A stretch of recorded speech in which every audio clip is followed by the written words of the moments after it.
記唔記得你上次面對失去係幾時？人生總會面對大大小小唔同嘅分離，有短暫嘅，有永別嘅，有突如其來嘅，亦都有預先安排好嘅。大部分嘅分離都會伴隨住痛苦，不過分離有時都無可避免。中環嘅呢個展覽講嘅就係擁抱失去，透過10個真實嘅故事，同大家分享失去父母、子女、愛人、至親同動物嘅時候，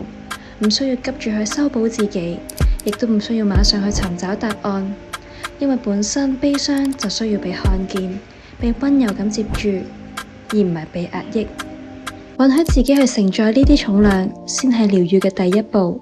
失去帶嚟嘅悲傷，只係愛嘅另一種形狀。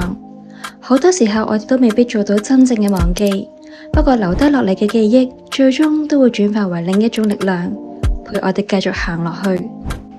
去到展覽嘅最後，可以將想講嘅嘢寫喺樹上面，令自己嘅經歷成為 part of the exhibition。再喺臨走之前帶走一張種子卡，將悲傷埋入泥土，讓愛喺你心入面重新扎根發芽。